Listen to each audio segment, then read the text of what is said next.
Okay, today we're going to study this case that we have on the screen. I want to show you some pictures and study the evidence that we have. I think it's important that we talk about the pictures you have been handed, just a set of pictures in here, and we're trying to put together the puzzle on how this accident happened. So you can see that this Toyota Camry has damages on the front right side. Okay, we need to examine it a little bit more in detail. And the other one has damages on the other side of this. It has you see the damages here is from it starts at the front. Oh, this?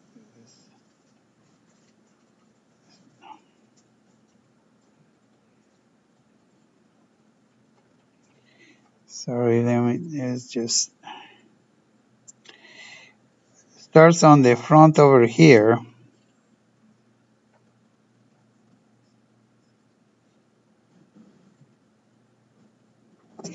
and then it goes all the way back, and you could see that it impacts the front. Here is the most damage here, and then obviously one thing you need to understand to see here is that the damage here on the back is not continuous towards the tire. So do you see how the pressure gets released on the back? In other words, it doesn't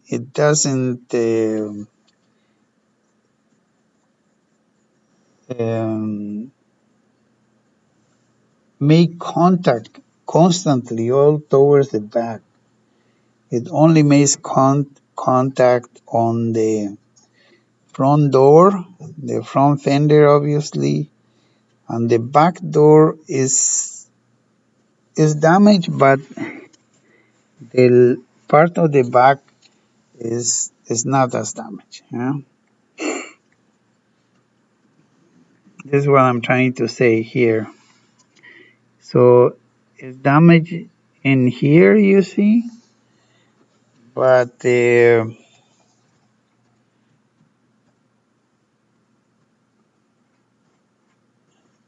have the damages. Let's see. You have the damages here, and see they get released as you go back. There is some damage, not as much. Okay, so this is the gray Malibu. This is the intersection of all we can say. What we can say for sure is that the one vehicle was coming out of here, and the other vehicle was on this side. Okay, you have a situation where this vehicle was coming out of the and the other one was obviously on this side like that. Um, last time we brainstormed over several theories about this, but now you have a better idea because of what I'm saying here, that you have in here this vehicle coming out of this and the other one on this one. So that according to witnesses, and everybody agrees that those two vehicles, one came out of this, the other one was coming in here. Do you remember there were some theories that we brainstormed last time, coming from the right side over here, and this going left? We had a few of those. So that now that you see this intersection, you could understand a little bit more as to how this happened. Okay, this is important because this is the debris left on that day. And do you see this sign in here that tells the driver coming out of this street that he can go left or right?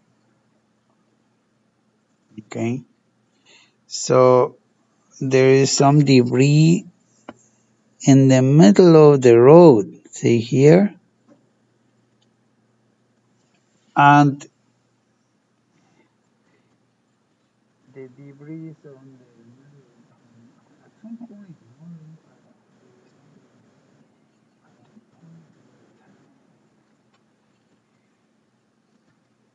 so that is another aspect of this. This is another picture showing you. See there's some debris over here. That is important because you notice there's no debris here. I'm saying this for a reason to you, okay? Because I'm gonna tell you in a moment what each person says. This is a view of the street. That intersection is coming up in here, see? And this lane back here did not exist as, dividing this road. It was just a middle lane. So what I'm saying is, as you approach that intersection, on the picture here, it says it's almost as if you're doing parallel, but you could actually, if you drive straight, you'll drive into the yellow line. That's how that is made, and how that street is made. Okay. And now this is a picture taken at the same time the accident happened, right here. Yeah, there you go. With the same, this is about the same hour that the accident happened.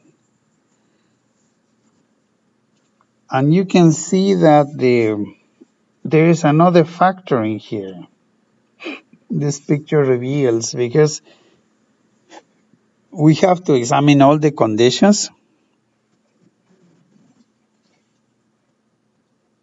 And as he's driving, yeah,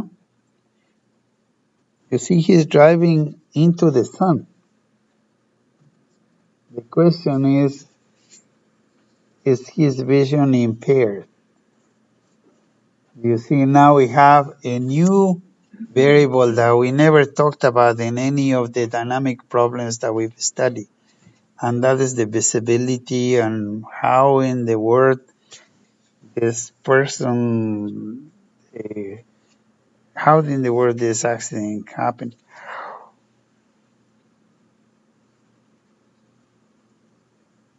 So I'm raising the question, could visibility be a problem? I'm not reaching any conclusions yet. All I'm trying to say to you is there is that issue of this in here. So this is you see, if you drive on the other side,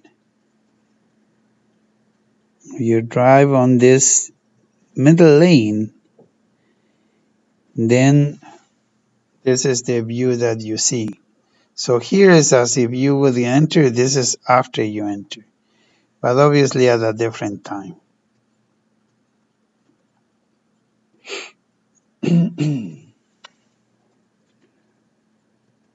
Okay. This picture is taken with somebody standing on the middle lane, and of course the debris has been cleared. But looking here, there is a mark. Huh? Huh? How did that happen? Don't tell me we just had a projector go bye-bye. And it just might be the case.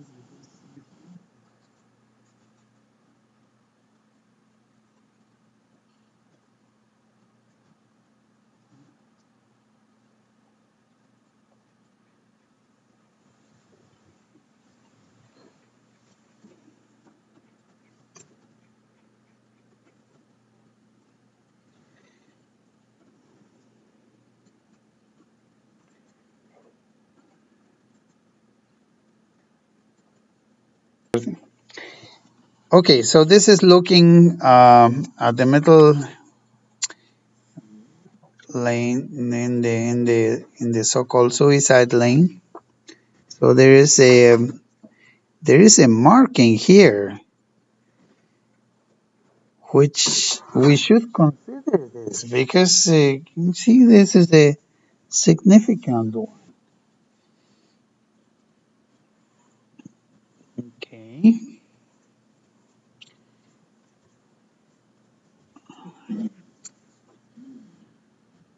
Now we can look in more detail at the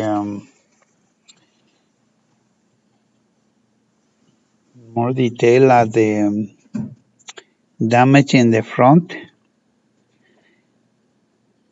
Compare there's the damage on the side. No, it's more towards it's almost as if this car hit the other car with the corner, or the other car hit this one on the side, on the corner.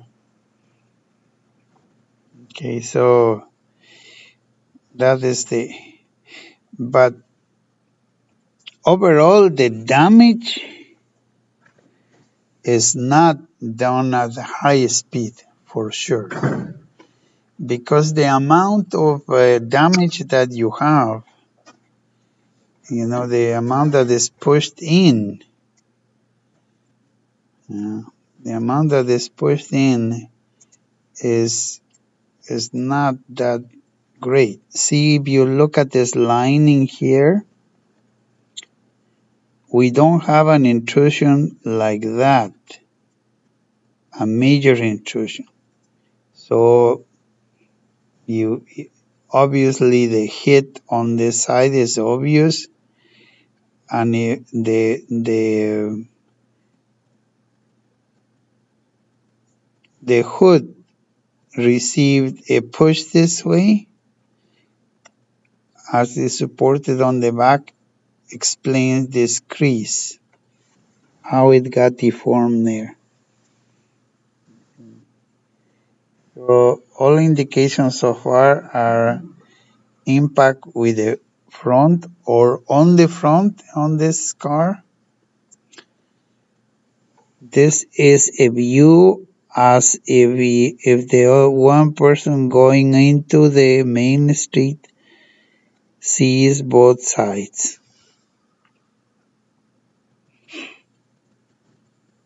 One piece of the puzzle that I would like to tell you is that the vehicles ended up here, someplace right there, close to the sign right here. That is something that we didn't talk last time, and I deliberately um, let it go so that we can begin making sense of this, because I would like to have another discussion after we get done looking at all the pictures. So we're going to take a look at the other set of pictures that we have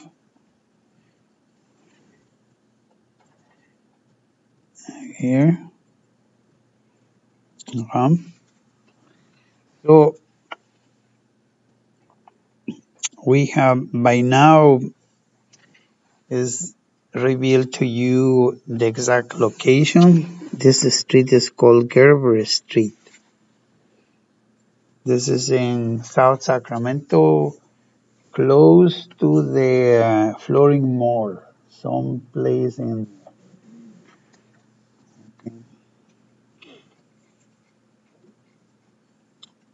There's. I told you the cars would be ending on the side right here, and you can see the debris of that was left on the middle of the road. So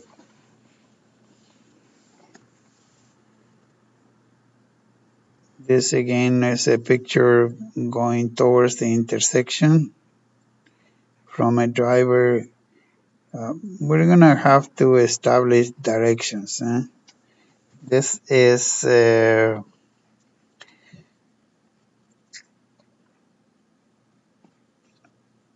this street goes east-west.